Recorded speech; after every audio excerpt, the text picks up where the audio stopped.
Mark Mix is president of the National Right to Work Committee. Of course, earlier in the program, Treasurer Dale Folwell highlighted his opposition to a plan to fund the IRS with tens of billions of more dollars to hire thousands of additional agents to monitor your bank accounts.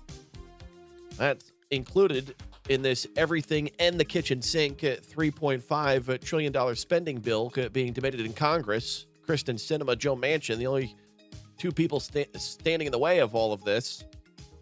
Mark, what else can we find in this behemoth piece of legislation that would top $5 trillion in spending with just two more votes from the U.S. Senate as this conversation continues? Good morning.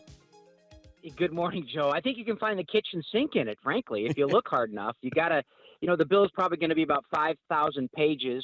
The infrastructure bill that they're working on, too, the 1.2 trillion, is 2,700 pages. So you got 7,700 pages to read before you know exactly what's in it. And I think we could take the advice of the Speaker of the House when they did the Obamacare bill that you have to pass it before you know what's in it. But we do know what's in it, Joe. There after the markup of the House Representatives of all the committees and all the things they wanted to do, we start out with basically a tax deduction for union dues. So American taxpayers will be paying the union dues, or at least up to $250 above the line tax credit for union dues. And if you don't live in a right to work state and you pay forced fees, you're not a member of the union, but you're forced to pay fees, you can't deduct those fees. The only thing you can deduct is the political agenda of labor unions. So that's in there. Ending the apprenticeship program for independent apprenticeship programs when contractors get together and they start training people to frame houses and pour concrete and all that kind of stuff.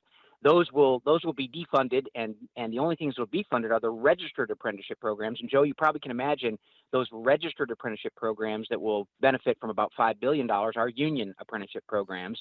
So if we want to try to find new construction workers, which I know lots of small businesses are looking for right now, you're going to have to go to the union hall to do that.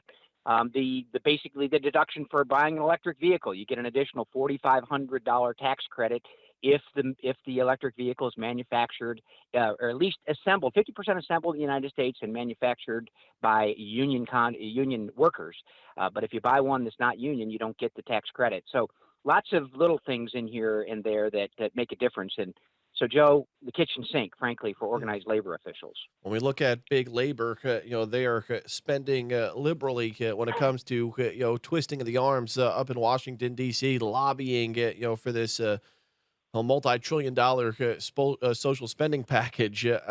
Why is it that, many of these, in addition to all the things you just laid out there, because you hear, of course, the President of the United States, every time he talks up this bill, he talks about, union labor and, how he has their support and they're, of course, his primary donors. And now, going to give him a little favor in return for, all of the support that they've given Joe for the better part of 50 years. Yeah, Joe, that's an important statement you're making, because it's not about rank and file workers. If it was truly about rank and file workers, the union members that were working on the Keystone Pipeline across the middle of the United States would still have their jobs, but they don't. A week into his administration, he basically shut down one of the biggest union-only construction projects in the country. And then he went further and said, in our energy policy, we're not going to do any more drilling or exploration. And that has, as you might guess, Joe, a dramatic impact on union workers. What he's doing is giving union officials a lot more power over workers, whether they have a union card or not. And the goal is to attract and basically compel more people to be into unions, pay dues to unions, so they can get more political contributions. I mean, that's that vicious cycle that's created when you have the government putting their finger on the scale when it comes to who works and who doesn't. And so it's not about rank and file workers at all. And, you have to translate most of the stuff that Joe Biden says. And when he talks about, good union jobs, what he means is people that pay dues to big labor-friendly union bosses. That's the difference. And we need to make sure that people understand that, because if it were about union workers, there'd be a whole lot more people in the energy industry and on the Keystone Pipeline, operating engineers and machinists and welders that would be working today that are on the unemployment line. Mark Mix is president of the National Right to Work Committee. We've had him on, countless occasions to talk, pretty, not only about big labor, but about his organization and, efforts to stray away from government and its cozying up to big union labor, meaning the union bosses and the delegates who control the purse strings of the members, who oftentimes, as we see, pretty much across every industry, Mark, those with the boots on the ground and the sweat equity getting poured in also often have very different viewpoints on the world and on many of the issues that we face as compared to those who have, the money in the coffers to then disperse accordingly to the candidates they see fit.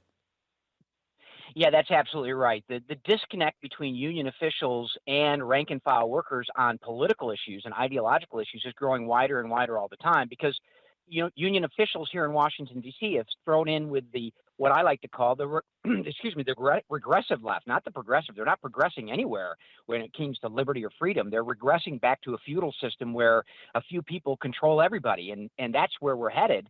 And union members across the country have made their views clear. I mean, Donald Trump wouldn't be the president of the United States unless union members in Wisconsin and Michigan and those folks voted for him back in 2016, which they did because they respect his policy positions. And this president, while he talks a big game, is out there with the radical left that's going to put union workers out of work.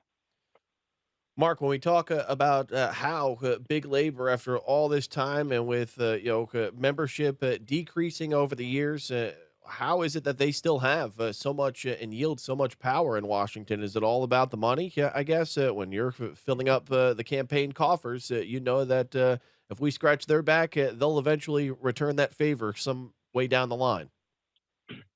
Yeah, Joe, I'm not sure who the wise man or wise woman that once said follow the money, but that's a pretty good recommendation for how you figure things out and how you basically solve questions like yours. And union officials across the country in just the last 2 years spent upwards of $2 billion on politics.